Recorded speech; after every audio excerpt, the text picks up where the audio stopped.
Uma boa noite a todos. Sintam-se todos muito bem-vindos nesta casa de luz, nesta casa de amor, nesta casa de fé. Que a paz do Cristo esteja no coração de todos nós. Então, não tem como fazer diferente. Em primeiro lugar, é agradecer. Agradecer a Deus, a Jesus, aos mentores espirituais do Grupo Apoio Fraterno, por estarmos aqui nesta noite. Agradecer ao colega, ao amigo Madeira, a sua esposa, a toda a equipe da AME Cascavel, que proporcionaram que nós viéssemos de Santo Ângelo, Rio Grande do Sul, uma viagem que para nós, devido a alguns percursos da estrada interrompida, mas demoramos 10 horas para chegar. Então chegamos agora há pouco. Mas viemos com muita alegria, porque essa mesma viagem, a AME Cascavel também fez até Santo Ângelo por amor, por vontade de ajudar o próximo, com vontade de ajudar aquele próximo mais sofrido, que hoje em dia são as pessoas que vivenciam o problema do álcool, do cigarro, do crack, das drogas em geral. E esse mesmo amor que nos trouxe até aqui, e que faz com que a gente tenha uma imensa alegria de ver esse ideal do apoio fraterno, grupo que auxilia dependentes químicos e seus familiares, vir tão longe, sair das fronteiras do Rio Grande do Sul, ir até Maceió, e de Maceió estar aqui em Cascavel. Então é um momento de muita emoção para todos nós. Eu trouxe comigo companheiros de AME e companheiros também de Grupo Apoio Fraterno, que vieram também para fazer o trabalho de amanhã junto aos voluntários, nesse desejo de que esse trabalho cresça e seja muito forte aqui em Cascavel. Então, só para vocês conhecerem, eu queria apresentar a equipe que está junto comigo. Pode levantar, pessoal. Então, começando... Por favor, fica de pé, eu vou apresentar vocês. Não fiquem encabulados. Então, aqui, mais no centro, é a minha esposa, Denise. A Jane. A Denise, ela é enfermeira e psicóloga, e com formação em terapia de casal e família. A Jane, odontóloga, e a Zenir e a Ilse, ambas especialistas em dependência química. Então, é uma equipe que vem cada vez se formando e se conduzindo, com certeza encaminhados pela espiritualidade. Porque uma de enfermeira vira psicóloga, eu que era clínico, medicina interna, que fazia a doutrina espírita, me empurrou para a dependência química, para a psiquiatria. Então a gente vai sendo conduzido, e assim a gente vem, pessoal. Espero que vocês apreciem a exposição de hoje. Se der tempo, não sei se vai dar tempo, a gente vai abrir para algumas perguntas, que eu não quero desrespeitar o tempo da casa também. Então eu vou procurar fazer essa palestra o mais objetivo possível, para poder dar tempo de vocês perguntarem, questionarem. Bom, como manter o lar livre das drogas? As drogas hoje em dia, ela está em todo o mundo. Não existe país que as drogas não tenham chegado.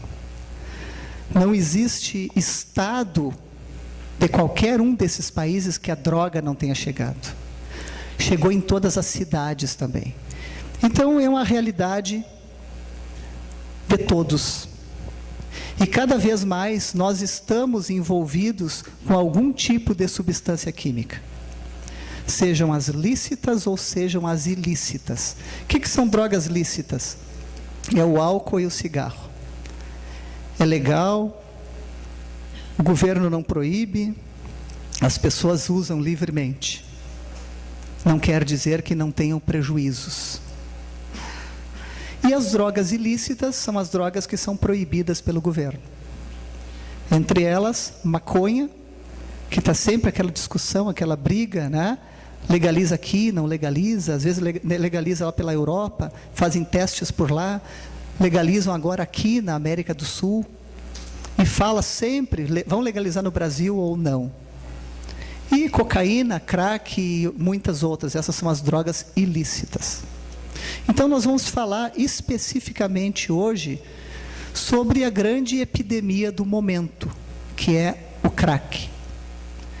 Só que aquilo que eu falar aqui para o crack vai estar valendo para as outras drogas também. A gente vai falar algumas particularidades do crack, mas as condutas da família vale para qualquer tipo de droga. E diria até que não só droga, mas também para as nossas imperfeições e os nossos vícios de condutas, de comportamentos, de atitudes, os nossos vícios morais, como nós chamamos na doutrina espírita.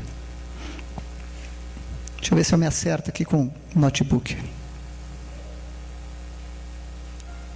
Deixa eu botar na tela mais.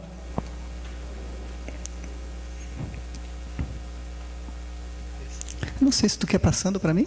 Então tá bom, fica melhor, que eu fico mais solto um pouco. É um perigo eu me soltar, viu, pessoal? Mas eu gosto de me soltar um pouco, ficar mais livre, um pouco, interagir com vocês, tá? Então assim, ó. Essa palestra que eu vou passar para vocês, ela saiu originalmente num dos jornais lá do Rio Grande do Sul. Saiu no jornal Zero Hora, onde um colega psiquiatra escreveu sobre uma matéria sobre a prevenção. Foi uma série de matérias que foram veiculando na nossa imprensa escrita. Reportagens muito interessantes e muito importantes, até para ver como a gente tem coisas boas também, a gente só tem que selecionar o que vai ler, o que vai assistir na TV, mas tem muita coisa boa. Então, na manchete dizia assim: a prevenção ao uso do crack começa dentro de casa. Estudos apontam que pais ausentes ou superprotetores podem favorecer a queda dos filhos na dependência química. Essa era a manchete da reportagem. Próximo. Não se trata do único fator, pais ausentes ou superprotetores. Existe uma predisposição genética ao vício, tem pessoas que têm um gene para manifestar a dependência química e outros não. Por isso que algumas pessoas conseguem beber, às vezes, ao longo da sua vida, sem desenvolver um vício. E outras pessoas não, desenvolvem uma dependência, porque existe no gene uma falha genética que vai induzir a pessoa a ser dependente ou não. A dificuldade, o problema que nós temos é que nós não sabemos, embora estejam se estudando a genética e tentando mapear os genes, quem tem esse gene e quem não tem. Porque às vezes o gene está ali rondando a família. Às vezes está num avô, num bisavô, num pai, num tio que tem um problema com álcool, com cigarro. E muitas vezes existe uma genética que vai causar uma dependência cruzada. Faz a dependência com álcool, um membro da família, o outro, em vez de fazer com álcool, vai fazer com a cocaína. Tá? Então existe essa genética. E também problemas psiquiátricos que fazem com que as pessoas busquem a substância química. Como, por exemplo, a depressão, transtorno bipolar, também costumam estar associados, mas o comportamento e a estrutura da família podem ser decisivos. Então, prestar muita atenção nisso aqui, pessoal. Comportamento e estrutura da família. Porque a gente não consegue mudar um gene. Se a pessoa tem um gene para desenvolver o alcoolismo, ou o tabagismo, ou a dependência química, esse gene está ali. Certa vez, como acadêmico de medicina ainda, né, como nosso jovem acadêmico que está aqui hoje conosco, eu estava assistindo uma aula de genética. E o meu professor de genética, ele dizia assim: nós vamos estudar o alcoolismo e nós vamos ver que o alcoolismo, ele é uma doença multifatorial. O que quer dizer? Tem múltiplos fatores. Existe o fator genético. A pessoa tem que ter um gene para desenvolver a dependência. Mas, além do gene, tem que ter um comportamento. Aí ele citou um exemplo assim. Digamos que na família existam pessoas dependentes químicos, dependente do álcool. E aquele jovem, aquela pessoa ali, está com o gene para desenvolver o alcoolismo. Só que dentro do seu comportamento, ele optou, por exemplo, por ter uma religião como a religião dos Mormons. Para quem conhece a religião dos Mormons, os Mormons não bebem. E aí o professor disse assim, ele pode ter o gene, mas se ele nunca beber, ele nunca vai desenvolver essa doença do alcoolismo, porque os Mormons não bebem. Gente, os anos foram passando, eu saí de um berço católico e conheci a doutrina espírita, e fui cada vez mais aprendendo, e continuo aprendendo com a doutrina espírita, só que um pensamento veio na minha cabeça, cada vez que eu fazia uma exposição sobre drogas, que falava sobre o álcool, por exemplo, e eu sempre falo isso em tudo que é cidade que eu vou. E até eu desencarnar, eu vou continuar falando. E de repente eu vou estar lá obsedando e vou continuar falando. Né? Que é assim, ó, que eu gostaria muito de um dia ver um professor de genética dando essa mesma aula e dizendo assim, as pessoas podem até ter um gene para desenvolver o alcoolismo, mas se essas pessoas forem espíritas, elas nunca vão desenvolver a doença do alcoolismo, porque espírita não bebe. Então, esse é o meu sonho, é a bandeira que eu levanto, e eu vou falar sempre isso, porque o espírita, ele tem um conhecimento ainda muito maior, ele sabe o que ele atrai com os seus atos, com os seus hábitos, com o seu comportamento. Agora, por exemplo, aqui, encher o meu copo aqui, é uma purinha que tu botou aqui para mim? O que tu botou aqui? Não é, né? É água. Então, a água que foi servida, ela só vai atrair um espírito que gosta desse líquido ou que gosta desse comportamento.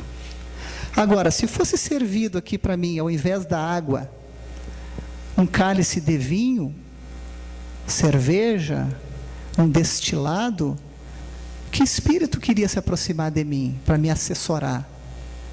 Um espírito que gostasse desse mesmo hábito. Então, esse comportamento é que traz as companhias espirituais para a gente. Eu digo assim, tem um ditado na terra, né? Diga-me com quem andas. Vocês estão sabidos, hein? Cascavel é sabido, povo. Agora eu inventei um ditado para os espíritas, que eu quero que vocês aprendam também, que é assim, ó. Diga-me o que tu pensas e o que tu fazes, que eu te direi quem te acompanha. Tá? Então esse é um hábito.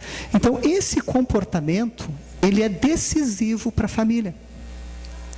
Porque muitas vezes está adentrando no nosso seio familiar um pequeno ser, um espírito que pode ser muito velho, só que ele está adentrando como uma criança para ser sensibilizada e educada por nós através destes comportamentos.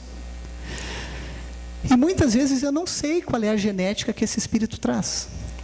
Certa vez, um companheiro, um irmão da Ideal Espírita, contou a seguinte história. Ele é pai, ele espírita e sua esposa espírita. 2 filhos, na época, pequeninos. 3 aninhos, o mais velho tinha um pouquinho mais. E aquele pequeno, de 3 anos, ganhou um presente da vovó. A vovó achou muito bonitinho, ele era pequenininho, então comprou para ele um copinho pequenininho, para ele tomar água. Sabe aqueles copinhos de martelinho? Deu que era um copinho pequenininho para a criança brincar. Comprou aquele copinho. Deu para a criança. Só que quando deu para a criança, ela para ele brincar, botou a água naquele copinho.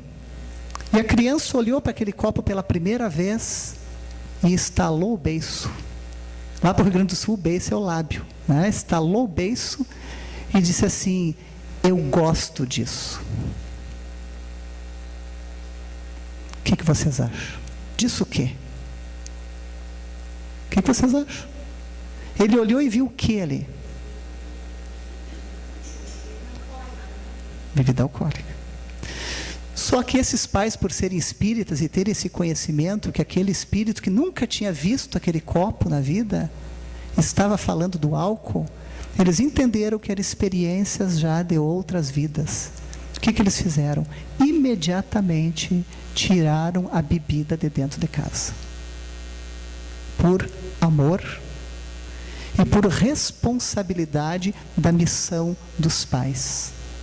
Entendendo que aquele espírito traz muitas vezes a genética e aquilo está ali, latente, adormecido, e pode se manifestar, e muitas vezes nós pais é que apresentamos o álcool dentro do lar como se fosse normal, porque a mídia nos diz que é normal. Combina com futebol, combina com a Copa do Mundo, combina com mulheres, e dizem que os homens, segundo pesquisas, não compram a cerveja pelo gosto, e sim pela mulher mais bonita que está fazendo a propaganda. E que as mulheres bebem também por essa mulher mais bonita, para tentar se aproximar daquele modelo. Então, quer dizer, são estudos sérios, dizendo que muitas vezes as nossas mentes estão sendo manipuladas pelos meios de comunicação de massa, sem se preocupar se os nossos filhos estão caindo na dependência química, se os nossos filhos estão adoecendo, se os nossos filhos estão morrendo, se estão se acidentando nas estradas. Se o álcool é a segunda causa de morte evitável no mundo, eles não querem nem saber. Então está em cada um de nós como é que nós vamos olhar para esse comportamento de cada um de nós que é tão decisivo. Então vamos começar a olhar isso. Próximo. Pais com a atitude correta e os exemplos certos são fundamentais para evitar o crack. Veja como os pais devem agir na prevenção, na identificação do problema e na busca por ajuda. Então nós vamos falar de prevenção e ajuda. Aqui, pessoal, tem 8 pistas de que seu filho pode estar envolvido com drogas. Então, abrir bem os olhos. Não adianta fazer de conta que não está acontecendo. Vamos olhar no silêncio do nosso ser e do nosso íntimo e pensar nisso aí. Será que o nosso filho está tendo baixa no rendimento escolar? Era um filho que tirava 8, 9 e começou a cair para 7, 6. Ou um filho que tirava 7 e começou a cair para 5. Segundo, aumento repentino de gastos. Ele sempre tinha um gasto igual, todos os anos. Aí começou a aumentar o pedido por dinheiro. O jovem ou adolescente pede cada vez mais dinheiro, justificando diferentes motivos. Terceiro, troca do círculo de amizades. Isso aí eu vi acontecer na minha adolescência. Com um amigo, que era meu melhor amigo, e eu vi esse amigo se afastando. A gente tinha tido uma discussão banal. Eu pedi desculpa para ele. Outros amigos também não entenderam por que ele se afastou. Eu achei que tinha sido por aquela briga. Voltei a procurá-lo. Ele disse que não tinha nada a ver com isso. Mas eu via cada vez se afastando mais. Naquela época, a cidade do interior era assim, pessoal. Até hoje ainda existe na minha cidade natal. Existia o clube dos ricos, o clube dos médios, o clube dos pobres e o clube dos negros. E até hoje ainda existe. Com mais harmonia, com tudo, mas ainda existe. Naquela época era mais ainda. E nós frequentávamos um clube de classe média, não o clube dos ricos. E a gente via que existia muita droga ali no clube dos ricos. Eles usavam bem na frente do clube.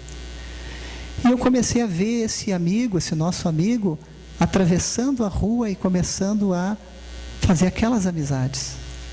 E depois eu fui ver que ele estava usando lança-perfume, que era o que se iniciava, depois usando maconha, e a gente foi perdendo aquele amigo para as drogas.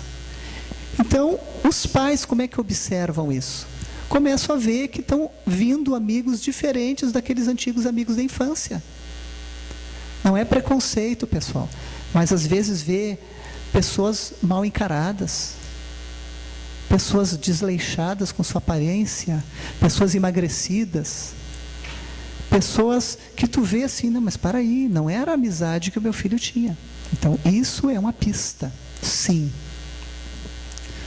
Agressividade e irritabilidade. Então, esse é um cuidado que a gente tem que ter muito, porque como geralmente se inicia o uso de substâncias químicas ali pelos 12 anos de idade, a média, não que não exista pessoas usando antes, existe. Até com 4, 5, 6, 7 anos de idade já tem gente usando droga, criança. Mas a média é 12 anos. Que é quando está começando a adolescência. Pré-adolescência, entrando na adolescência, e o jovem vai ficando mais irritado, mais idealista. Porque a doutrina espírita nos diz que é nessa fase que o espírito começa a adentrar totalmente o corpo físico e começa a mostrar a sua real personalidade do espírito eterno. Até antes disso, ele estava ali com órgãos bem imaturos, esperando a boa semeadura dos pais.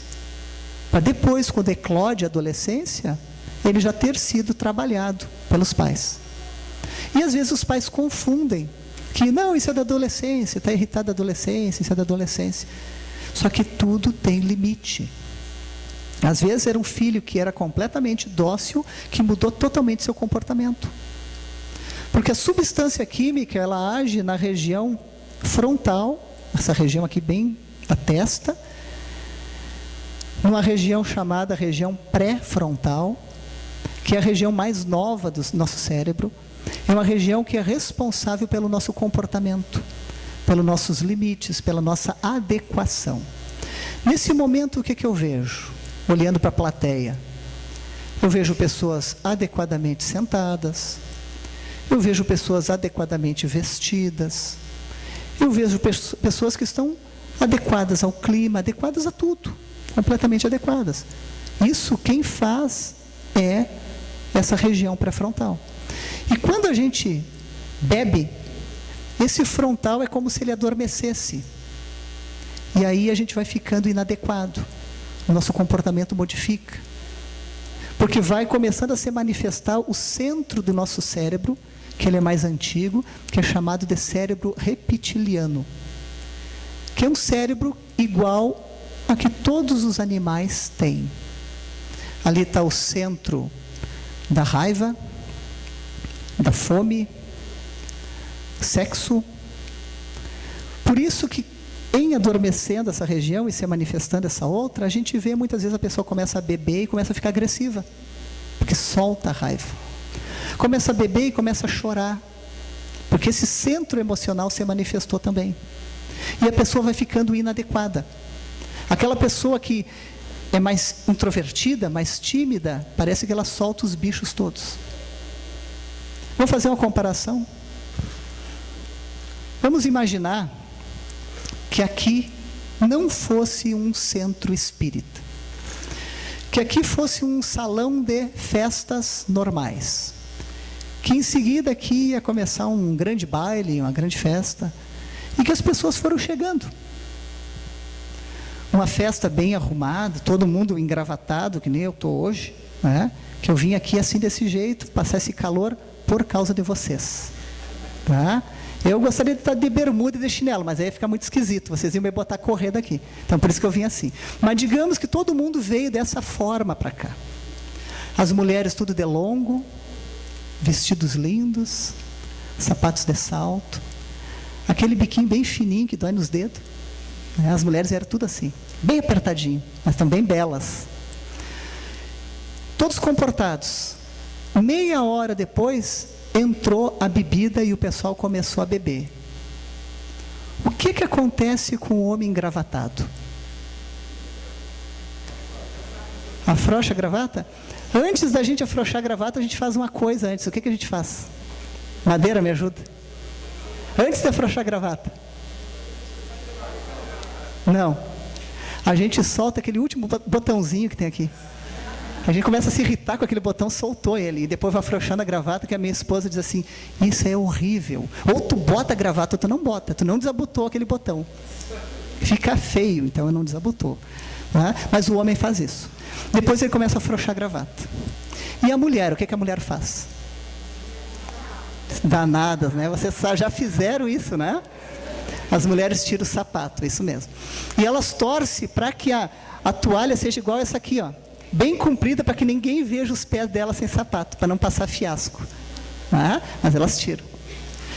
E isso vai mudando o comportamento. Aquelas pessoas quietas, como é que fica o falatório das pessoas? Tudo falando alto. Conta até piada do papagaio. As piores piadas saem que tu não imagina. Eu já fiz essa experiência, gente. Ambientes que antes eu frequentava, da época que eu ainda não tinha esse conhecimento, e que ainda também fazia algum uso de bebida alcoólica, que eu nem via, que eu estava naquele mesmo embalo. A primeira vez que eu fui numa festa onde eu não bebia mais nada, eu vi essa transformação naqueles seres. É inacreditável.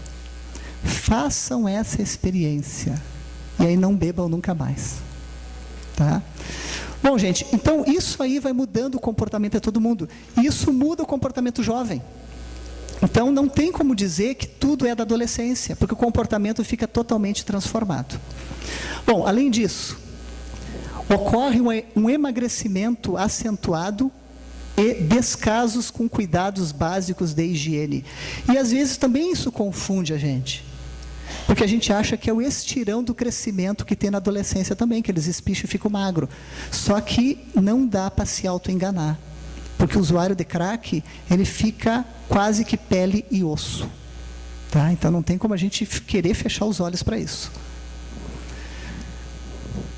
O usuário de crack, ele perde mais de 10 quilos em um mês. Então um pai e uma mãe têm que ver isso. O sono, ele troca a noite pelo dia. Claro, ele não quer ser descoberto. Então ele fica de noite no computador, isolado. De dia ele está dormindo, ele passa a não encontrar mais com os pais. Então acontece muito essa troca da noite pelo dia. E sumiço dos objetos de valor da casa. Primeiro começa sumindo as coisas dele. Roubaram meus tênis. É a primeira desculpa que dão. Roubaram meu casaco. Roubaram meu material. E os pais vão acreditando. Porque querem se enganar. Vão se cegando. Porque é muito difícil enxergar isso aí. Mas a gente tem que enxergar. Então essas são as 8 pistas. Próximo. Agora nós vamos fazer um teste, pessoal. Vou fazer um teste com vocês. Tá? Mas não se preocupa que não vale nota. Ninguém vai ficar em recuperação. Mesmo porque eu não vou poder voltar para fazer exame com vocês, então todo mundo vai passar. Tá? Mas esse teste, assim, ó, eu quero que cada um faça mentalmente. Não precisa falar em voz alta, não precisa falar para ninguém, é para si próprio. Você colabora decisivamente para evitar que seu filho ou familiar, porque não precisa ser filho, pode ser sobrinho, pode ser o esposo, pode ser a esposa, se torne dependente químico? Responda as 4 perguntas abaixo e depois confira a atitude correta. Então primeiro vai vir a pergunta e vocês vão responder para vocês mesmos. E depois vai vir a resposta certa. Primeira pergunta. Quando está em família, você se sente à vontade para fumar cigarros, consumir bebida alcoólica ou recorrer à automedicação? Respondam para vocês mesmos. Segundo, você conhece os efeitos e os danos causados, por exemplo, pela maconha, o que a maconha faz, o que o crack faz, e pelo uso abusivo de álcool, e se mostra aberto para discutir o tema com o seu filho? Respondam para si mesmos. Terceiro, você sabe dizer o nome da paquera do seu filho ou filha na escola? Ou se ele ou ela já teve uma desavença? Sabe quem o filho está... Que hoje em dia não é mais paquera, né? Isso aí é meio antigo. Eu nem sei o que chamam hoje, mas dizem que é ficar, quer rolar, quer não sei o quê. Então tem uns termos novos que eu ainda não estou sabendo, porque meus filhos estão pequenos ainda. Mas em breve eu vou ter que saber tudo isso. Você sabe onde o seu filho está agora? Com quem e fazendo o quê? Aí estão as perguntas. Fizeram as perguntas para si mesmo? Fizeram? Posso passar adiante? Tá bom. Veja agora como você deve agir em cada caso. Volta lá na primeira pergunta. Vê uma por uma. Não, passou adiante. Aí. Quando está em família, você sente a vontade para fumar cigarros, consumir bebida alcoólica ou recorrer à automedicação. Volta lá de novo. Dê o exemplo. Os pais devem promover uma cultura antidrogas em casa, o que inclui tanto as lícitas, como o álcool e os cigarros, e a automedicação, quanto as ilícitas. Gente, teve um ser humano que passou pela Terra, que dividiu a história em antes e depois dele. Quem foi? Todo mundo sabe, né? O único que fez isso. Por que Jesus dividiu a história? Por que outros profetas, outras pessoas do bem, por que não dividiram? Por que Jesus dividiu? Qual foi o ponto máximo de ter feito Jesus tão diferente? O grande arbusto em meio a um grande gramado de pequenas folhinhas que todos somos. Por quê? Por que Jesus foi diferente? Oi? Perfeição, o que mais? Exemplo. Isso, perfeição do seu exemplo. Então, esse exemplo arrasta multidões. E muitas vezes nós temos medo. O que vai ser do meu filho? As más companhias vão pegar meu filho. As más companhias vão levar meu filho. Eu tenho medo porque o mundo está virado.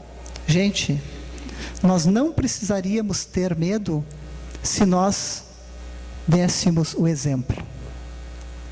Porque não adianta aquele velho ditado, né? Faz o que eu digo, não faz o que eu faço. Isso não adianta. Mas eu fumo e ele usa droga. Eu nunca dei o exemplo da droga. Mas como? Cigarro é uma droga. Mas eu nunca dei o exemplo da droga, ele está usando droga. Eu só bebi a minha cervejinha. Cerveja é droga. Mas ele usa droga e eu nunca dei o exemplo de droga. A única coisa é que eu usava diazepam sem receita médica. Eu era muito nervosa, então eu pegava de um médico, pegava do outro, eu uso diazepam há 30 anos. É droga. Lícita, mas é droga. Antigamente o diazepam e qualquer outra faixa preta era usada de uma forma muito irracional. Nós médicos não sabíamos como receitar isso. Mesmo porque nós tínhamos pouquíssimos recursos para tratar outras doenças. Os principais antidepressivos, eles vieram da década de 80 em diante. Certa vez eu atendi no consultório uma senhora, conversando com ela e tudo, eu vi entre as medicações dela uma medicação faixa preta, que eu perguntei para ela: quanto tempo a senhora usa essa medicação? Há 30 anos. Ela tinha uns 55 anos por aí, 60 quanto muito. Tudo isso, disse, mas eu não posso ficar sem essa medicação, doutor. Ela já dizia assim, já me atacava, né? Aí sim, mas me diga por que a senhora usa essa medicação? Não sei, não me lembro. Bom, vamos tentar lembrar o que aconteceu há 30 anos na sua vida. Deve ter sido um fato muito doído, muito marcante, que um dia um médico receitou isso para a senhora. Aí sim, agora eu me lembro. Foi o falecimento do meu marido. E aí me deram essa medicação e desde isso eu uso. E a senhora não resolveu esse luto? Não resolveu essa perda dentro da senhora? Não, resolvi, até eu já me casei de novo, já me descasei, casei. E o diazepam continua. Por quê? Não sei. Dependente do diazepam, não tinha mais nada a ver com o marido. Dependência química. De uma medicação que nós médicos vão dando indiscriminadamente, porque às vezes a pessoa chega no posto de saúde e o médico não quer ter paciência de ouvir a pessoa, de trocar aquela medicação por um antidepressivo, que pode ser usado sem causar dependência. Simplesmente baixa a cabeça, faz a receita, eu quero diazepam, toma, vai, tchau. E assim ela foi. Então, gente, mesmo essa medicação usada de uma maneira equivocada, pode levar a um comportamento. Por quê? Eu tenho ansiedade, eu uso o diazepam. Eu tenho ansiedade, eu bebo para diminuir a ansiedade. Ou eu estou triste, eu bebo para esquecer. Ou bebo para me alegrar. Eu fumo para diminuir a ansiedade. E tem pessoas que dizem, doutor, eu não posso deixar o meu cigarrinho. Esse é o meu companheirinho. E aí eu digo assim, não, esse não é seu companheirinho. O seu companheirinho é o obsessorzinho que está do seu ladinho. Esse aí que é o seu companheiro, não é o cigarro. Ele que lhe intui, a senhora está fumando. O senhor está fumando. Porque ele desencarnou com esse vício e ele está vampirizando a senhora. Ai, doutor, mas como vampirizando? Sim, vampirizam. Porque eles não podem pegar o cigarro para beber, não pode pegar o cigarro para fumar, nem o copo para beber, então vai usar a senhora ou outro que fuma e bebe. Depois adentra o lar, atrapalha o lar, faz marido brigar com mulher, porque a gente às vezes se desentende, é normal, só que eles aumentam aquilo ali para ter brigas homéricas lá dentro. Por quê? Porque toda pessoa que está triste, que está ansiosa, vai fumar mais. Todo fumante sabe disso. Todo alcoólico sabe disso. Que quando está com problema, bebe mais, fuma mais. Então eles intrigam. Porque são espíritos maus? Não necessariamente. São espíritos dependentes químicos. Do além matéria. Do além vida. Estão no mundo espiritual ainda viciados. E se associam a quem tem os mesmos hábitos. Às vezes tem pessoas que dizem, o espírito me levou a beber. O espírito gosta dessa desculpa. O espírito que me fez. Eu não queria fazer, o espírito, aí eu briguei, foi o espírito. Eu não queria mais fumar, o espírito fez eu fumar. Não é assim que funciona. Com a quantidade de gente que bebe, será que o espírito precisa perder tempo em convencer alguém a beber? O espírito me convenceu? Não, convenceu nada. Tu não quer beber, tem outro, tem 10 ali na esquina. Agora, se a gente sair aqui em Cascavel, a gente vai ver a nossa juventude tudo bebendo. Então, não precisa empurrar ninguém para beber. Então, se a gente bebe, a carne é fraca. Não, não é a carne é fraca. O espírito é fraco. A carne é só um veículo. Quando a pessoa está com a dependência química, aí sim, a carne está em sofrimento. Depois nós vamos falar mais adiante como é que nós vamos tratar essa carne, esse corpo físico. Mas está em nós, nesse nosso comportamento, nessas atitudes que nós estamos tendo frente aos nossos filhos. E se a gente lida com a vida, com os nossos traumas, com os nossos transtornos, com as nossas frustrações, usando a substância química, eles vão aprender assim. E vão buscar também. Segunda pergunta, volta na pergunta, por favor. Anterior, aí.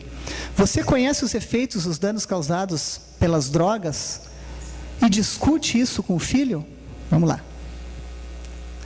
Informe-se, promova o diálogo.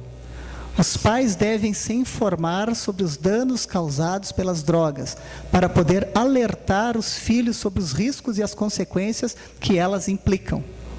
E deixar o canal aberto para que o adolescente ou o jovem saiba que sempre poderá conversar sobre esse tema com os pais. Às vezes, equivocadamente, os pais pensam assim, nem é bom falar sobre isso. Quanto menos se fala, melhor. Não é, gente. A gente tem que buscar o conhecimento e tem que falar isso com os filhos, porque se a gente não falar, eles vão aprender nas ruas de maneiras as mais diversas possíveis. Então, nós é que temos que apresentar. Eu lembro que, vou falar uma palavra de antigo, né? Já denunciando a minha idade, né? Mas assim, na minha época, toda pessoa que está ficando velha diz isso. Na minha época, né, o pai explicava assim para mim, aquele cara lá, tu não te mete. Aquele cara lá, filho, é maconheiro. Eu tinha um medo que me pelava. Não sabia nem o que era o maconheiro, mas eu já tinha medo, né? Se aquele cara lá é maconheiro. Eu fazia um bicho, eu não sabia o que era aquilo ali. O que é um maconheiro, né? Eu achava que era um cara meio mole, meio molengo. que meio desorientado, meio desorganizado, que de repente ia pegar e fazer alguma coisa comigo, eu nem sabia o que era, mas eu tinha um medo que me pelava. Era o tal dos maconheiros. Hoje em dia estão aí as substâncias químicas, né? A gente tem um grande conhecimento, os jovens têm. Claro que a gente não vai afastar o jovem só pelo terror, porque muitos jovens dizem, isso é ruim, é ruim, é ruim. Quando vê o jovem, experimenta por curiosidade ou experimenta porque ele está muito ruim dentro de si mesmo, e num primeiro momento qualquer substância química vai dar um prazer. Então não adianta só fazer a política do terror. Os pais têm que ter o conhecimento e dizer, meu filho, isso aí até pode dar um barato, até pode dar alguma coisa de alívio numa hora de dificuldade, mas depois, meu filho, dá isso. Dependência é isso. É pessoa que perde trabalho, é pessoa que perde família, é pessoa que perde a namorada, que perde um monte de... Então, explicar. Tem prazer? Tem, porque senão ninguém bebia. Tem prazer? Tem, porque senão ninguém fumava. Tem prazer? Tem, porque senão ninguém usava droga. Só que as ruínas são essas. Então, isso tem que fazer parte do diálogo de casa. Próximo. Vamos voltar de novo na pergunta.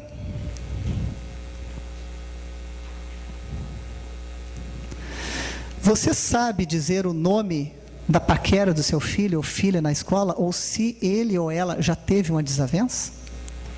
Pode passar. Então, esteja próximo. Os pais devem reservar tempo para acompanhar as atividades dos filhos, tanto os deveres da escola quanto o lazer. Olha só, deveres e lazer das crianças. Demonstrar interesse sobre como eles passaram o dia e como é a relação com seus amigos. Isso ajuda a estabelecer uma relação de proximidade e confiança. É mais fácil estabelecer um diálogo e detectar problemas quando se conhece bem o filho. Gente, isso deve ser a preocupação de todos nós pais. Hoje, estamos ao mesmo tempo, o que não é fácil, eu e a minha esposa aqui, a 600 e tantos quilômetros de distância dos nossos dois amores, dos nossos dois pequenos, um de 4 anos e um de 10 anos. Demoramos muito para conseguir fazer isso. Lá em Maceió, eu já queria ter levado ela junto comigo. E aí começou aquela dor no coração, né?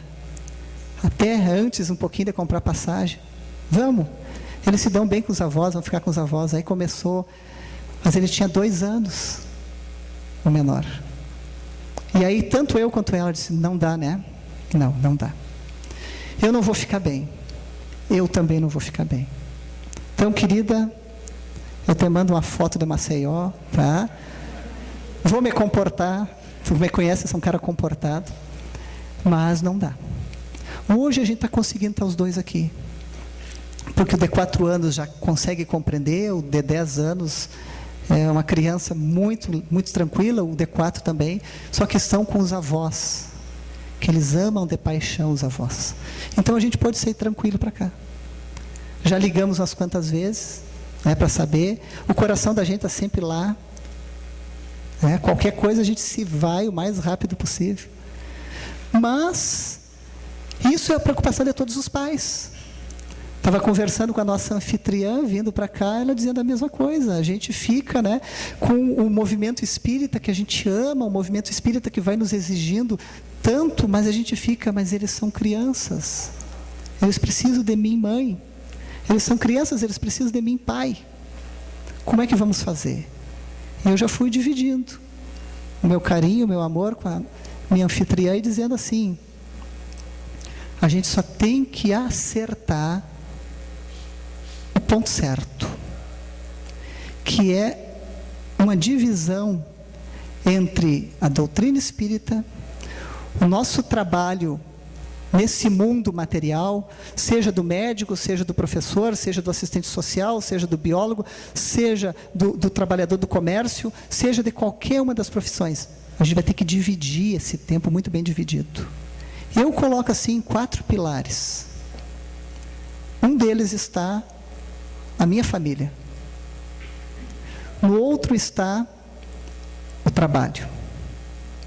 No outro está os cuidados com o corpo físico. Dormir adequadamente, se alimentar adequadamente e ter exercícios físicos. E o quarto pilar, doutrina espírita. Tem que estar dividido em partes iguais. Iguais. Se a gente está mais na doutrina espírita, a gente está um fanático e não vai adiantar de nada. Por quê? Porque a doutrina espírita é o lugar que a gente recebe energia. Que quando a gente faz um trabalho voluntário, a gente está se doando, sim, mas a gente mais recebe do que dá. A verdadeira missão é quando a gente sai do trabalho voluntário, quando a gente sai da casa espírita e volta para os lares e vai para o trabalho da gente. Então a gente não pode desatender a família. Se a gente está só na família, quem é que vai viver só na família? A gente tem que trabalhar, a gente tem que ter a espiritualidade, então também não está bem. Se a gente está só nos cuidados com o corpo, os cuidados físicos, também está desequilibrado. Então tem que ter um equilíbrio. Temos que achar esse ponto com os nossos filhos, sim. A doutrina espírita não pode me roubar da minha esposa. A doutrina espírita não pode meus filhos. Senão não está cumprindo o fundamento adequado da doutrina espírita. E a doutrina não quer isso. Nós é que muitas vezes nos escondemos dentro da doutrina espírita. Porque aqui é fácil, gente.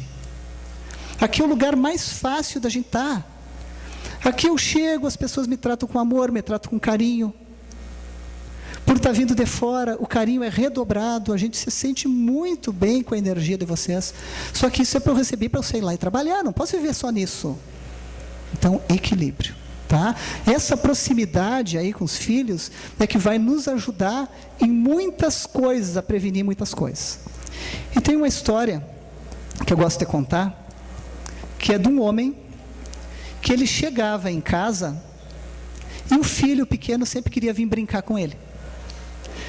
E ele chegava cansado do trabalho e queria descansar, queria olhar o jornal, queria, lá no Rio Grande do Sul, né, queria tomar um chimarrão. E a criança queria brincar. E ele não estava com vontade. Passou por uma loja, comprou um quebra-cabeça, Mapamundi, para uma criança de 4 anos. Sacanagem, né, gente? E ele disse assim: quando eu chegar em casa, eu vou dar esse quebra-cabeça para o meu filho e vou dizer para ele: depois que tu montar, o pai vai e brinca contigo. Aí vai dar tempo de eu tomar meu chimarrão, de eu olhar meu jornal, aí depois eu brinco com ele. Entregou para a criança, não demorou 10 minutos, a criança chegou na sala e disse: pai, vamos brincar? Disse: não, mas nós vamos brincar depois tu montar o quebra-cabeça. Não, pai, mas eu montei. Disse: não, mas eu não acredito. Tu conhece o mundo? Conhece os países do mundo? Não, não conheço. Como é que tu montou? Ah, é que do outro lado do quebra-cabeça eu vi que tinha um homem. O homem eu conheço. Eu montei o homem, aí eu montei o mundo. Olha só, gente. Isso a gente tem que fazer com essas crianças. Montar as crianças, montar a nossa família, que a gente muda esse mundo. Mas tudo depende desse nosso comportamento de amor e dedicação dentro do lar. Que às vezes nós teimamos em não fazer e o tempo passa. Última pergunta. Isso. Tu vai fazer ginástica hoje, eu estou vendo, mas tudo bem. Você sabe onde o seu filho está agora, com quem e fazendo o quê? Pode ir lá de novo. Desde a primeira infância, é preciso estabelecer regras coerentes com a idade e maturidade do seu filho e garantir que sejam cumpridas, mesmo que ele se sinta contrariado. É preciso estar sempre atento, saber onde seu filho está e quem são suas companhias. Não basta apenas saber a hora em que ele chegou da festa, mas como e em que estado ele chegou em casa. É necessário assumir algumas responsabilidades para poder ter mais liberdade.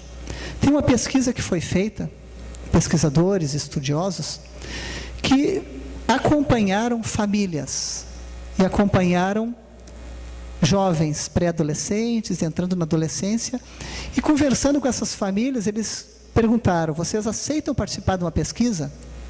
A pesquisa é o seguinte: nós vamos chegar na casa de vocês, primeiro nós vamos ligar, e vamos fazer a seguinte pergunta: onde teu filho está agora? Com quem e fazendo o quê? E vocês vão responder. Só que, ao vocês responderem, nós vamos ir confirmar para ver se o filho está mesmo nesse lugar e fazendo isso que vocês disseram. Vocês aceitam? Aceitamos. E eles pegaram as famílias e foram acompanhando. Então a família dizia, eles ligavam, diziam: tem um detalhe, a gente pode ligar 3 horas da madrugada. Não tem problema? Não tem problema. É para o bem do nosso filho? É para o bem. Então, a qualquer momento, a qualquer dia, eles ligavam. E o pai dizia: o meu filho está na casa do fulano lá, ele está na noite do pijama lá e está lá. Os pais iam lá para ver se estava ou não. O meu filho agora está dormindo. Eles iam lá no quarto para ver se está dormindo. Resumo da história: os pais que mais acertavam essa pergunta, no futuro, depois de alguns anos, tinham nos filhos pessoas que se envolviam muitíssimo menos com qualquer tipo de substância química. E os pais que erravam essas perguntas, os filhos se envolviam muito mais com qualquer tipo de droga. Próximo. Como são as famílias de risco? Um pai ausente, seja fisicamente ou por não assumir seu papel. Pai ausente não quer dizer só aquele pai que está sempre viajando, está fora de casa. Não quer dizer isso. Às vezes um pai que viaja, que trabalha, pode estar mais presente que um pai que está 24 horas por dia dentro de casa. Só que um pai que é ausente em dar um colo para um filho, é um pai ausente para dialogar, é um pai ausente afetivamente, é um pai ausente para dar um limite. Então isso também é um pai ausente, pode estar até ali. É um elemento comum esse tipo de pai na história de vida dos dependentes químicos, a ponto da dependência química ser considerada a doença da falta de pai, ou da função paterna. Porque às vezes o pai pode ter falecido. Como eu estou tratando em consultório de uma senhora, 30 e poucos anos, não sei se tem 40 anos, 36 por aí, que o marido faleceu. E ela tem um casalzinho de gêmeos. E ela está educando esses filhos sozinha. E eu venho trabalhando muito com ela a função paterna. Por quê? Porque o pai não está ali, ela vai ter que fazer essa função paterna. Que é a função do limite, que é a função de dizer um não. Não que a mãe não diga, diz. Mas a criança sempre quer ouvir a voz do pai. Um exemplo disso é na casa de qualquer um de nós. Às vezes está a esposa, que geralmente a mulher dá o primeiro ataque, né? Filho, vai escovar os dentes. E o filho não vai. Filho, vai escovar os dentes. E o filho não vai. Filho, vai botar o uniforme. E o filho não vai. O nosso de 4 anos, então, ele contraria tudo. Então eu vou observando, eu deixo ela dar o primeiro ataque, vai indo. Quando eu vejo que a coisa está encrespando, que ela vai se irritar, eu vou lá, que ele está precisando também da voz do pai. E aí eu digo: filho, deu. Está na hora, vai escovar os dentes, a mãe já falou, e ele vai lá e escova. Porque esse guri, eu já tinha falado 10 vezes, tu fala 1, 2 vezes, ele vai.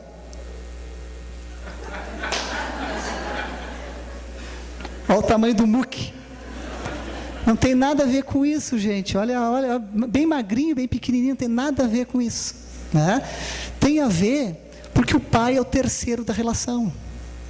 Naturalmente, a mãe, ela já vem delicada, bonita. A Denise é muito mais bonita do que eu, né? Toda mulher é mais bonita que o homem. Olha esses monstrengos que são os homens, barbudo, né? Peludo, olha, barba na cara, a mulher não tem, mulher é linda. Então a criança, ela é acolhida pela mãe, é acolhida desde o útero, é acolhida no seio. E o homem não. O homem, ele entra para dizer assim, ó: a mãe não é só tua, ela também é do pai. Não, essa cama aqui, tu vai para o teu quartinho, essa cama aqui é do pai. Então é o limite natural. Então, por isso que essa voz ela tem que estar presente, e é isso que evita entrar nas drogas. Se o pai faleceu, como é o caso da minha paciente, ela vai ter que fazer essa função. Um avô vai fazer junto, um irmão mais velho, um tio, mas a mãe vai fazer muito isso. Então, tu vai amar, tu vai acolher, que é a tua coisa natural de mãe. Mas isso aqui tem que ter, senão vai encrespar o problema. E eu falo isso para minha paciente, para os pais. No grupo de autoajuda, o que se trabalha com as famílias é isso. Regras, limites, função paterna. A ausência dessa função paterna pode tomar forma em pais pouco atuantes que fazem valer sua autoridade por meio de violência. Mães permissivas que desautorizam os pais ou afastam o filho do pai. E mãe com dificuldades de impor limite e dizer não. A ausência da função paterna também está relacionada aos comportamentos de risco listados abaixo. Próximo. Pais superprotetores e hiperprovedores. É um outro caso. Pais sem tempo ou sem disponibilidade para dar afeto aos filhos. Muitas vezes tentam compensar a culpa que ficam, realizando todos os desejos deles sem delegar responsabilidades. Colaboram para que crianças e adolescentes adotem o mecanismo do prazer pelo prazer, de preferência rápido, imediato. Assim são protegidos das frustrações da vida. É essa sensação que poderão buscar na droga. Então, assim, digamos que eu estou aqui hoje de consciência culpada. Deixei meu filho lá, meus filhos ficaram lá, eu estou culpado, eu estou muito afastado, eu estou muito ausente, então eu venho de Cascavel, eu compro o presente mais bonito que eu acho para compensar a minha ausência, a minha falta, por culpa. Então, a minha ausência, eu dou material para compensar. Não é o material que os filhos querem um pai, os filhos querem uma mãe. Não adianta eu dar coisas. Porque meu filho tem que ter o melhor celular, porque meu filho tem que ter o melhor isso, o melhor aquilo. Não. Tem que ter o nosso amor. Não tem que ter o celular mais caro. Tem que ter porque o vizinho tem, o fulano tem. Nada disso.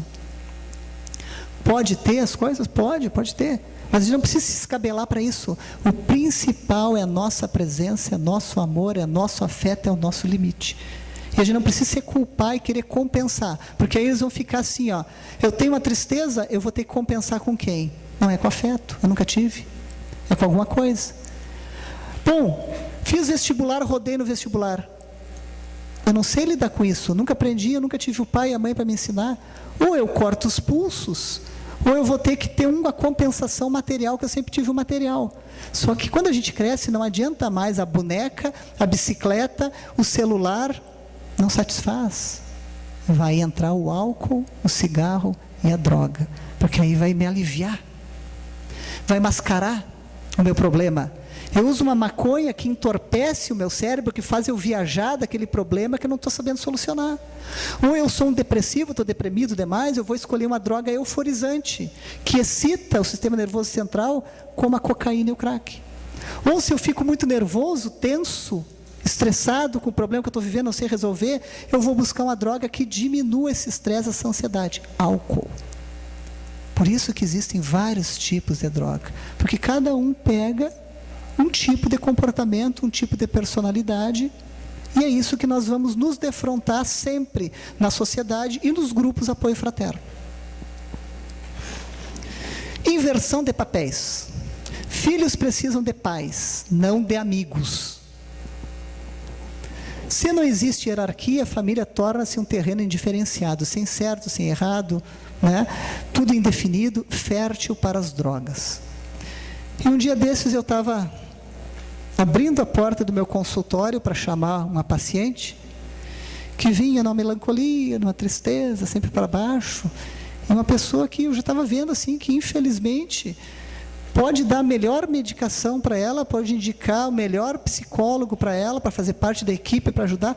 Ela não estava querendo se ajudar, estava numa autopiedade. Uma autopiedade dá nojo. A gente diz assim no sul, dá nojo. Porque eu entrei, abri a porta para chamar a paciente, o que eu vi? Ela meio deitada no meu sofá da sala da espera, com a perna para cima, no colo do filho de 10 anos. Um pobre bicho, uma vítima, e o filho ali cuidando dela. Aí eu chamei, ela queria botar a criança para dentro da sala. função paterna. Não, a criança é lá fora. É a senhora que vai consultar. E quando ela entrou, disse, criança a gente poupa. Se a senhora botar a criança aqui e começar a fazer a sua choradeira, a criança vai ficar angustiada, vai ficar sofrida, vai ficar estressada. Então a criança não precisa ver isso aí. Além do mais, querida, a postura que a senhora estava naquela sala de espera, a senhora estava sendo cuidada pelo seu filho, quando a função, a missão é da senhora cuidar dele, não ele cuidar da senhora. Futuramente essa criança está doente. Estresse, síndrome do pânico, vai enfrentar desafios e não vai conseguir enfrentar, fobia social, medo, vai ganhar um cargo maior, vai se perder, por quê? Porque ele já está assumindo cargos maiores agora, enquanto é imaturo. Então qualquer coisa que vier para frente, ele não vai conseguir lidar, porque tudo é excessivo, porque ele está preso nessa infância, onde ele já está sendo sobrecarregado, por a senhora estar sendo uma vítima, e querendo ser cuidada por ele. Ele não tem que fazer isso. Poupe seu filho. Inversão de papéis, não pode se inverter os papéis. Pai é pai, mãe é mãe. Não é o filho que manda no pai, não é o filho que manda na mãe. Ah, mas ele briga, ele grita. Vai para as drogas. Pai e mãe têm que comandar a situação. Vocês têm a hierarquia natural que Deus deu para todos nós pais. Então, nós temos que pegar essa coisa natural, essa hierarquia natural, e dominar mesmo. Não é dominar e não deixar fazer nada, mas dizer o sim, sim, não, não, que o Cristo nos ensinou. O que é certo e o que é errado. Não eles diziam, ah, mas aí ele fica brabo, ele chora, que fique brabo. É 2 trabalhos, embrabecer e desembrabecer. E eles são danados.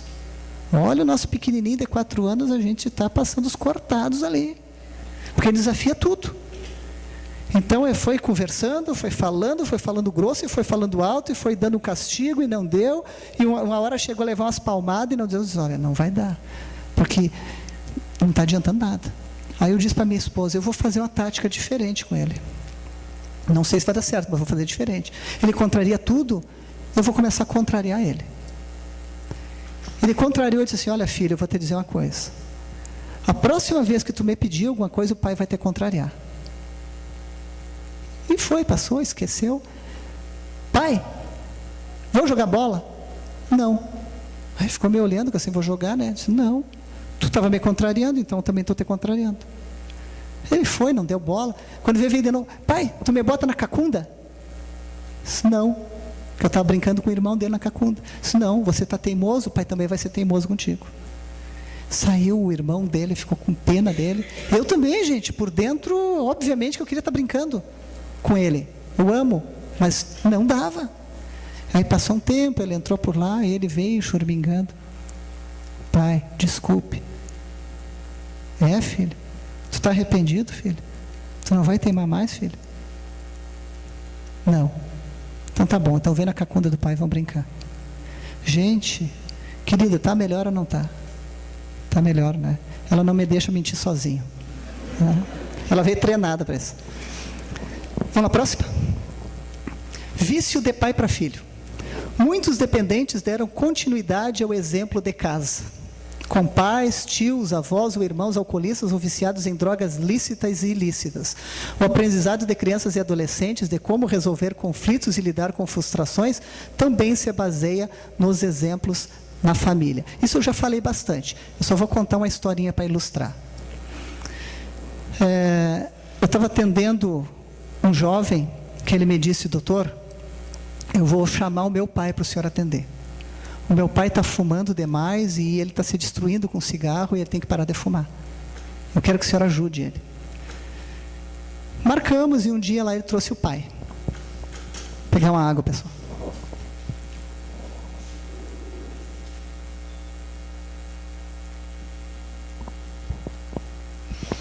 E aquele senhor, emagrecido pelo cigarro, o cabelo impregnado do cigarro, a pele impregnada do cigarro, tu via que o cigarro estava em todo ele. Falando do cigarro, ele disse, pois é, eu fumo. E esse meu filho aí, quer que eu deixe de fumar. Complica comigo. Desde pequeno, eu tenho 3 filhos, os outros nunca me incomodaram para parar de fumar, e ele era pequeno e ele já me incomodava para parar de fumar, mas e agora ele fuma também? Por que que ele me incomoda enquanto os outros não? Aí eu disse assim para ele, eu vou lhe dizer por quê. Só que para eu lhe responder esse porquê, eu vou ter que falar com o senhor muito mais do que um médico. Eu vou falar com o senhor como um médico espírita. O que acontece é o seguinte, quando uma criança vem ao mundo, ele é um espírito que já viveu outras vivências, outras encarnações. Eu não sei se o senhor acredita, mas eu vou falar do que eu acredito. E quando essa pessoa vem, esse filho, ele tanto brigava para o senhor não fumar, porque ele na encarnação anterior foi um fumante, que voltou pela bondade de Deus para se redimir com o seu passado de fumante. Só que ele precisava vir de novo para suas provas. Ele precisava daquela genética que ele construiu de fumante, e precisava do exemplo de fumante para vencer o vício do cigarro, não para cair nele. Por isso que ele venceu o filho de um fumante. E quando ele era criança e pedia para o senhor não fumar desde criança, porque na consciência dele, aquilo já gritava dentro dele, que ele não queria aquele exemplo, porque era muito forte para ele, e talvez ele não aguentasse, e talvez de novo nessa encarnação ele voltasse a fumar. E o senhor deu esse exemplo. Por isso que ele queria tanto que o senhor parasse. E hoje, infelizmente, é pai e filho fumando. Nunca mais voltou no meu consultório. Não sei o que houve dele, né, o que aconteceu. Mas naquele momento, gente, eu sabia que ele estava muito endurecido e que ele estava ainda contemplando o seu vício e ele não queria largar. Então o que eu fiz? Eu fiz ele entender o porquê que aquele filho brigava. Eu fiz ele entender muito mais do que a visão da terra, mas a visão desse espírito que transcende, que tem um antes, que tem um hoje e que tem um depois. Que depois de desencarnar viciado, fumando, bebendo, usando droga, desencarna como um suicida e vai sofrer muito no mundo espiritual.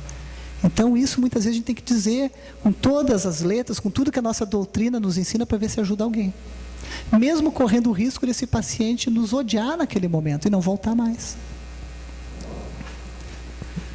Próximo. 6 passos para os pais ajudarem na recuperação. Agora, infelizmente, aquele filho que já está fumando, bebendo, usando droga, né? Ou não precisa ser o filho, pode ser o marido, a esposa, enfim. 6 passos. Atenção aos sinais. Os sintomas do crack são tão escancarados que em poucas semanas se estabelece uma situação de emergência. O dependente apresenta emagrecimento acentuado, agressividade, depressão, dedos e bocas queimadas e até delírios e paranoia. Buscar o diagnóstico, encaminhar o dependente a um especialista, psiquiatra, gente, tá? As pessoas têm muito preconceito com psiquiatra. Olha aqui, o bicho não é tão feio assim. Claro que eu não sou um Brad Pitt, né? Não, isso aí deu para ver, né? Mas não é tão feio assim, gente. Dá para vir, dá para encarar, tá? Não é louco, louquinho, mas não louco, tá? Ah, psiquiatra é para louco. Não, já dizia Einstein, loucas são aquelas pessoas que querem resultados diferentes fazendo sempre as mesmas coisas. Essa é a questão louca, né? Quando uma pessoa vem até o psiquiatra, é sinal que ela tem juízo. Aquele que é louco, ele vem carregado, pobrezinho, né? Então a pessoa que vem pela sua livre e espontânea vontade, pelo seu livre-arbítrio, ela vem para tratar uma ansiedade, uma angústia, uma depressão. Nós estamos no mundo de provas e expiações, nós somos pessoas que estamos todos aqui engatinhando para aprender. Lutamos contra uma vida que é difícil, às vezes falta dinheiro, às vezes falta o alimento, às vezes falta o trabalho, às vezes temos as nossas discussões, às vezes adoecemos, às vezes perdemos um familiar, como aconteceu lá no nosso sul, aquele incêndio terrível lá em Santa Maria. Então foram muitas pessoas que sofreram e sofrem até hoje. Então o psiquiatra, o psicólogo, são pessoas assim importantíssimas nessa caminhada. E ninguém vai tratar a pessoa pejorativamente. Isso é puro preconceito. Tá, gente? Então, assim, temos que buscar o especialista nesses casos de dependência química. Tem que entrar na jogada. Pacientes com transtorno como depressão e bipolaridade precisam de medicação específica. 50% dos dependentes químicos têm só a dependência química, que já é grave. Os outros 50% têm dependência química mais uma doença por detrás. Dependente químico e depressivo, dependente químico e doença bipolar, dependente químico e esquizofrênico, dependente químico e fóbico, dependente químico e com comportamento até antissocial, sim. Hiperatividade, sim. E isso precisa ser tratado. Não adianta só dizer, põe no hospital, desintoxica e está tudo resolvido. Não. Isso é longo, é uma caminhada longa. Não adiante. Admitir o problema. É preciso que os familiares se esforcem para perceber que todos podem fazer parte do problema e da solução. Dependência química não é doença de um só. Dependência química é a doença da família. A família, em algum momento, permitiu, pela falta de um diálogo, por alguma coisa que aconteceu na família, entrar a dependência química dentro do lar. Não é uma caça às bruxas. A mãe é o culpado, o pai é o culpado, o filho é o culpado. Não é culpa, gente. A gente tem que ir em busca de responsabilidades. Humildade.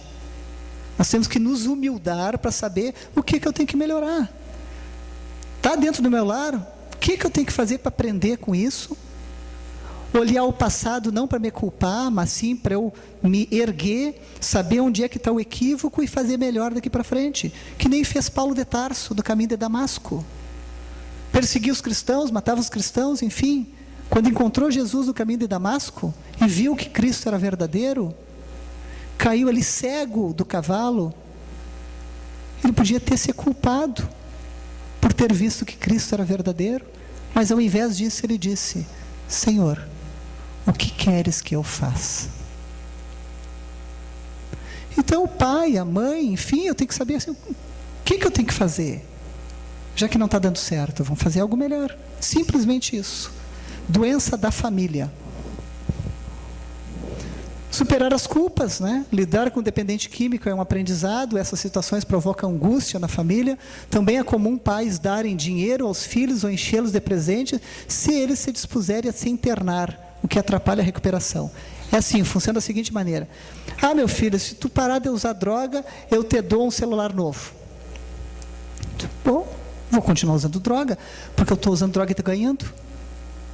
Filho, se tu parar de usar droga, eu te dou um apartamento. Já ouvi gente fazer isso. Sim, mas para que vai parar? A droga dá prazer. E esse comportamento os pais estão dando, estão premiando um comportamento equivocado, não tem que dar. Mas eu tenho medo, se eu não dou dinheiro, quando vê ele vai roubar. Bom, é grave, se ele for roubar, quando vê ele vai ser preso. Se ele começar a ter esse comportamento aí, vai ser um motivo para uma internação até compulsória, contra a vontade do paciente. Mas não é premiando que a gente vai conseguir ajudar de forma nenhuma. Próximo. Onde buscar ajuda? Instituições variadas oferecem informação e apoio aos dependentes e seus familiares, auxiliando na prevenção e na recuperação. Confira algumas delas. Viva Voz é um telefone que existe em Porto Alegre, de um serviço muito respeitado, onde as pessoas ligam e questionam e são atendidas por pessoas que têm o treinamento sobre dependência química para ajudar uma pessoa ao que fazer naquele momento. Então tem esse telefone aí, pode usar sim, funciona. Narcóticos Anônimos, é o NA, que são grupos de pessoas que trabalham em grupo de autoajuda, grupo de 12 passos, são todos eles dependentes químicos em recuperação, que não querem mais fazer o uso, e uns ajudam os outros nesse grupo, Narcóticos Anônimos. Naranon, que é o grupo dos familiares de Narcóticos Anônimos. Os familiares têm um grupo, são reuniões separadas. Tem também Alcoólicos Anônimos, que não está aqui, né? E a família de Alcoólicos Anônimos, que é o Al-Anon. Amor Exigente, que com certeza esses grupos já existem em quase tudo que é cidade. E o nosso da doutrina espírita, que é o Grupo Apoio Fraterno. que estão telefones e tudo, depois vai ficar com madeira aqui, qualquer coisa, a gente vai trocando contato. Mas o importante saber, pessoal, que esse grupo de autoajuda a dependentes químicos e familiares, felizmente, está adentrando a doutrina espírita. Porque a doutrina espírita já trabalha muito bem na prevenção, mas não vinha trabalhando com a doença em si. E os grupos apoio fraterno vêm para preencher essa lacuna, que é o que a AME aqui de Cascavel está fazendo, estudando, trabalhando. Amanhã nós vamos estar em capacitação para formar o grupo, e em breve vai ter um grupo, não sei se a sede vai ser aqui na Casa Espírita, acho que sim, né, aqui, para em breve estar atendendo dependentes químicos e os familiares. Então, gente, procurar o psiquiatra sim, não basta só a medicação, mas tem que ser bem medicado.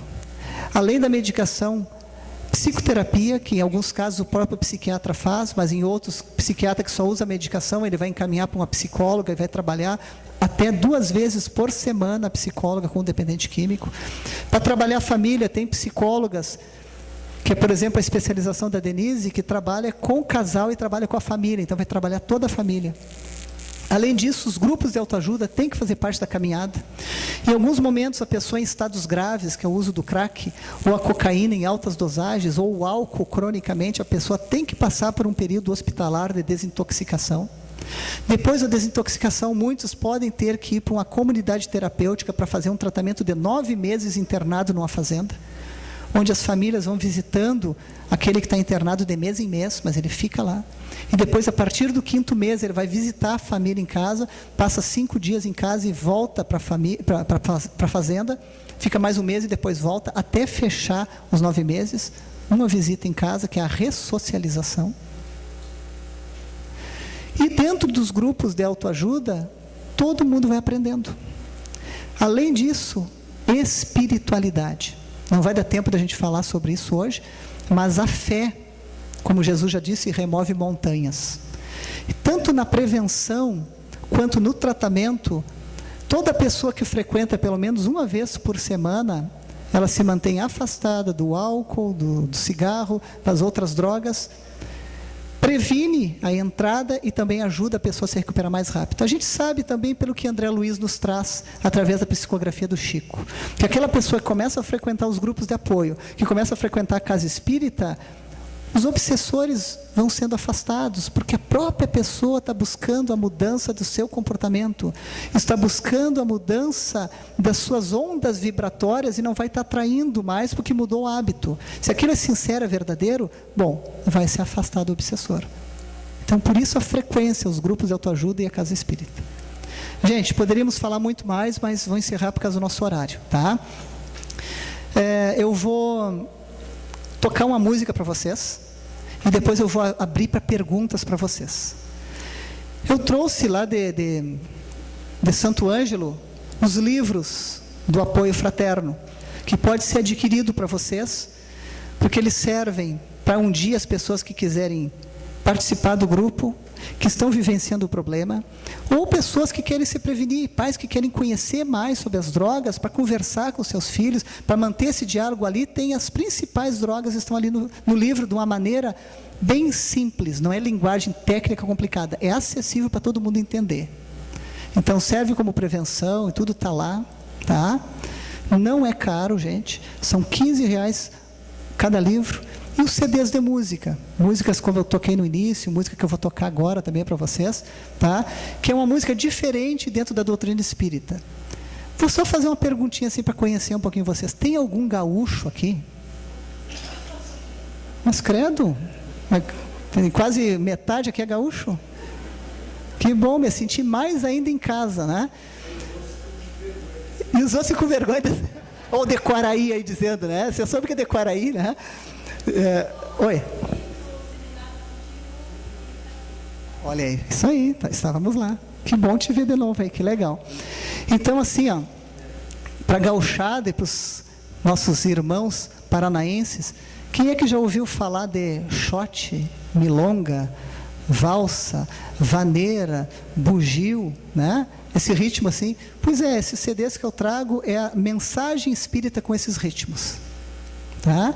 Então, quem quer ouvir uma música nesse estilo, cantando a doutrina espírita, Está ali o trabalho, está à disposição também. Depois eu vou estar esperando todo mundo aqui para autografar, bem à vontade, pessoal. Vamos tocar uma música aqui? Então, pessoal, devido ao adiantado da hora, se alguém quiser formular alguma pergunta, nós temos bloquinhos e caneta. Aí no final pode aguardar que daí o Edson vai estar disposto a responder, tá? Porque a música vale a pena. Gente, essa música que eu vou tocar para vocês, a letra é de minha autoria, em parceria com Pedro Darcy, que é um poeta lá de Ijuí, e a melodia é de Wilson Paim. Para quem é gaúcho, quem gosta da música nativista, na minha opinião, é a voz mais linda do estado. E é um companheiro que é espírita também. E esse trabalho tem músicas que ele canta, tem músicas que eu canto. Essa música está na voz dele. Eu trouxe aqui uma gaitinha de boca. Ela está com arranjos de acordeon, enfim, vários instrumentos. Está lindo o trabalho. Então, para deixar um pouquinho mais bonito, eu trouxe a gaitinha de boca para ficar bem legal. Vai passar aqui as imagens com a letra da música. Pelo menos lá no nosso estado, essa música está muito difundida, porque ele lançou o segundo DVD dele, e ela é o título do segundo DVD dele, está lindo o DVD. E é um hino, está se tornando um hino nessa questão da dependência química. Tá? Tem alguém que gosta de cantar aqui? Só uma pessoa? Duas? Então não vou cantar, se é só duas não vou. Levanta a mão quem gosta de música, quem gosta de cantar. Agora melhorou, então vou cantar. Então vou botar vocês no compromisso, tá? Então vocês vão cantar comigo. Pelo menos o refrão vocês vão cantar comigo, que é bem fácil de pegar, tá? Tu vai me ajudar aí, quando tiver na penúltima palavra, que tu clica a próxima imagem, que aí o pessoal vai acompanhando, tá, gente? Para ficar bem bonito, nós vamos cantar junto. Compondo caminhos.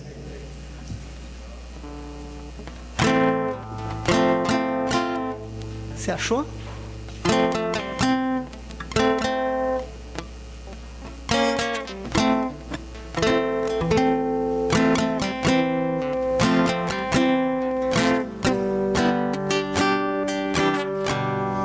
Posso ir? Tá? Porque aqui o ensaio é ao vivo, né? Vamos lá então, gente.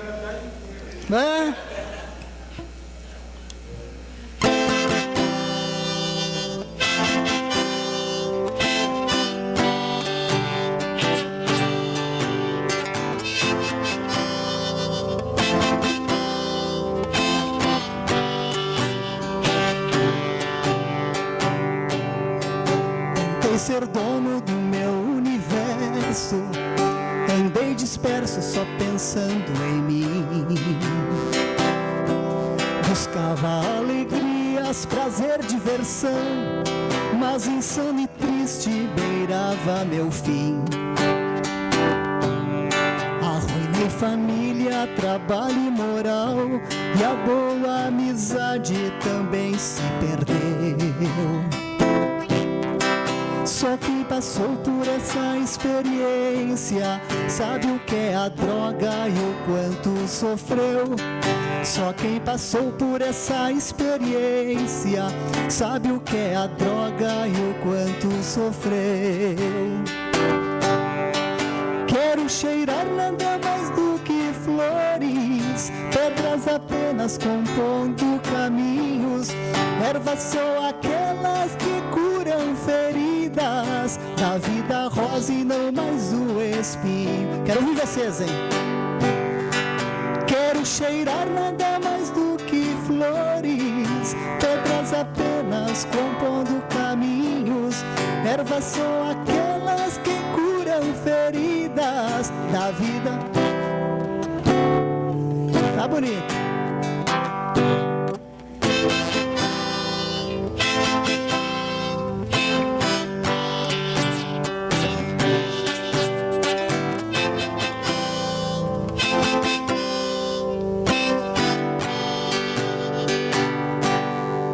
Querendo a doença, aceitei o socorro dos grupos de ajuda, ciência e fé. Foi ato importante tratar a família, a união de esforços deixou-me em pé. Reconquistei família, trabalho e moral, e a boa amizade não mais se perdeu.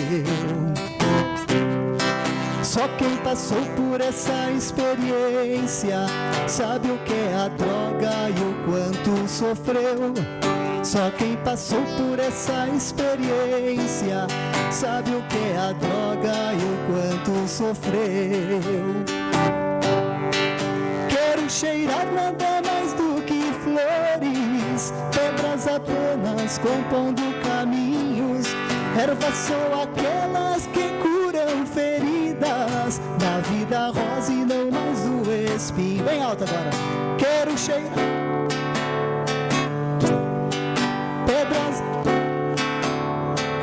tá lindo, erva só da vida. Concedei-nos, Senhor, a serenidade necessária para aceitar as coisas que não podemos modificar, coragem para modificar aquelas que podemos e sabedoria para distinguir umas das outras. Cheirar nada mais do pedras, ervas são aquelas que curam feridas da vida rosa e não mais o. Que coisa linda, né? Espinho.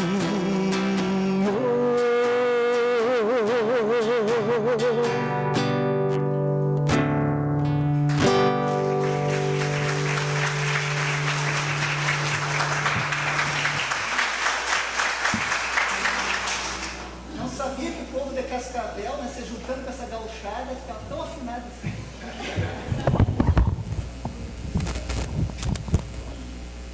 Então tá, gente, perguntas então? Sim.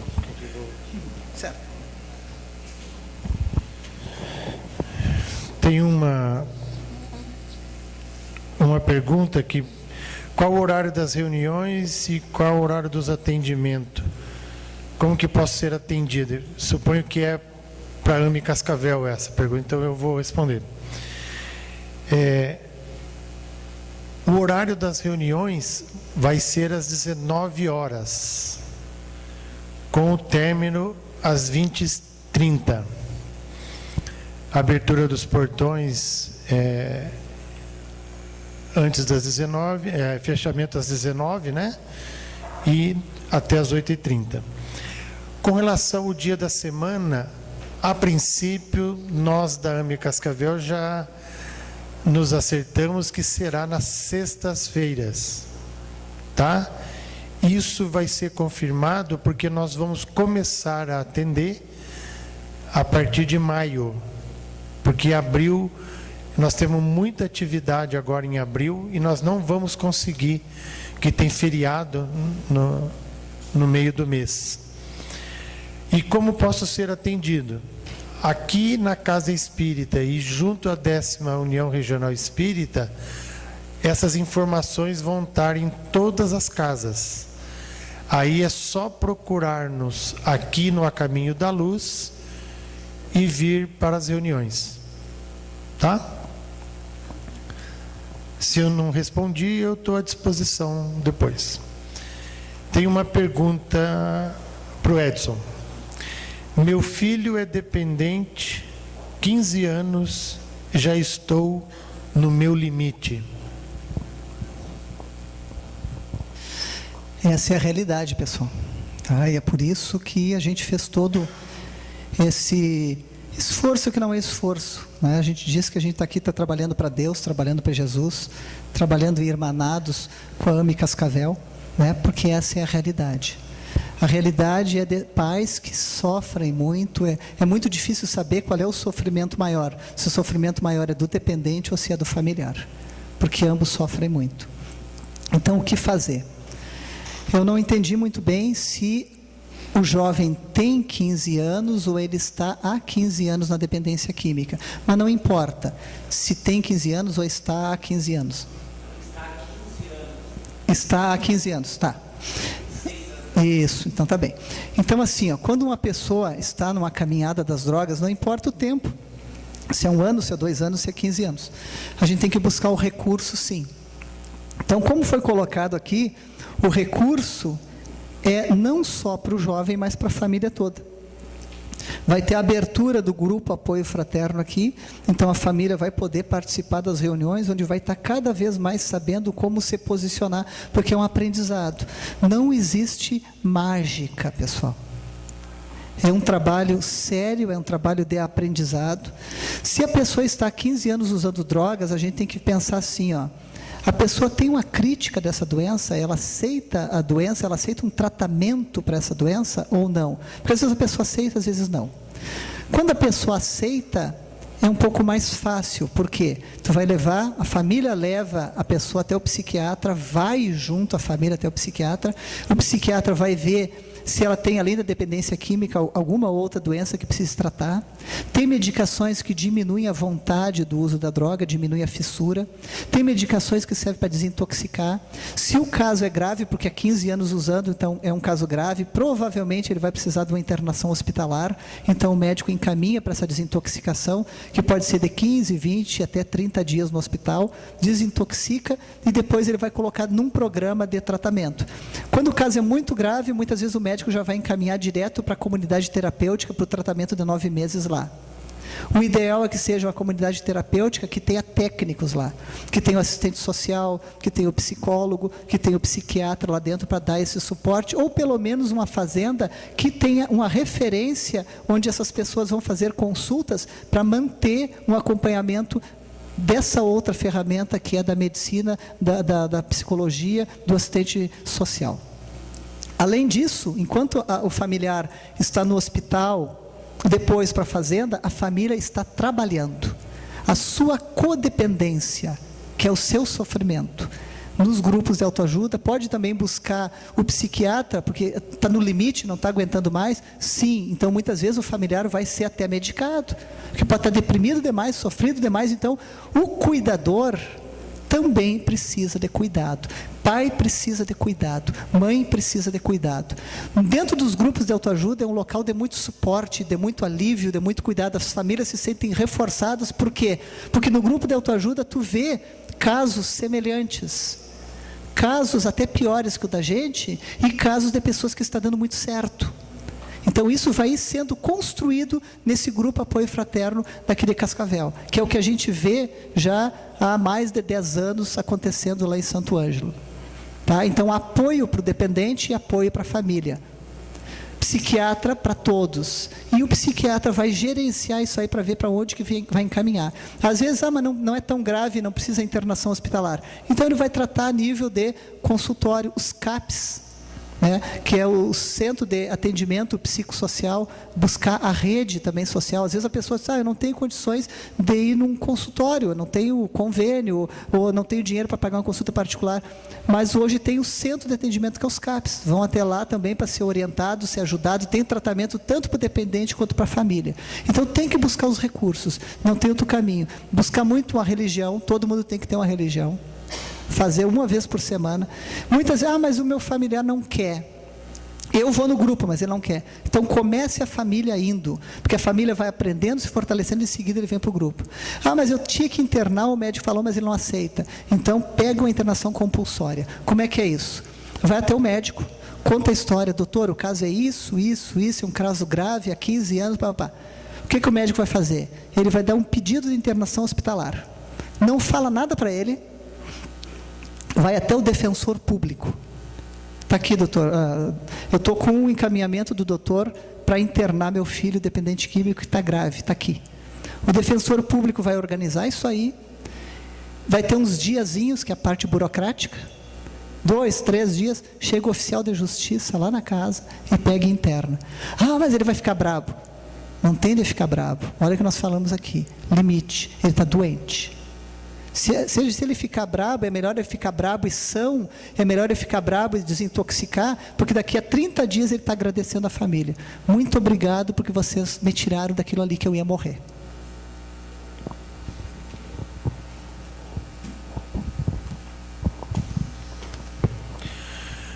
Então, agradecemos a presença de todos. Amanhã, a partir das 8, para toda a equipe da AME Cascavel, que está imbuída aí no trabalho do apoio fraterno, para os convidados das outras casas espíritas. E amanhã, às 20 horas, aqui também tem a palestra do Dr. Andrei Moreira, que é presidente da Associação Médico Espírita de Minas Gerais, que vai abordar o tema homossexualidade na visão espírita. No domingo, na Sociedade Espírita Amor e Caridade, na São Paulo, com a Visconde de Guarapuava, também o Dr. Andrei vai estar falando sobre sexualidade. E no domingo, na parte da tarde, é o encontro dele com os jovens, com a juventude espírita. Tá? Então, agradeço a presença de todos. Vou fazer a prece de encerramento e uma boa noite a todos. Querido amigo, Jesus, modelo e guia para toda a humanidade. Deus nosso Pai, bons amigos que nos conduzem neste trabalho, nesta seara que nos liberta, Senhor, dos nossos erros e equívocos de outrora, mas que nos abre um caminho infinito para conciliarmos com a imensidão deste universo, com o amor supremo. Que possamos retornar aos nossos lares com este ânimo e com a confiança deste amor supremo de Deus para com todos nós. E que possamos levar aos nossos irmãos que sofrem com a dependência esta luz, este apoio a todos. Muito obrigado, Senhor, que assim seja.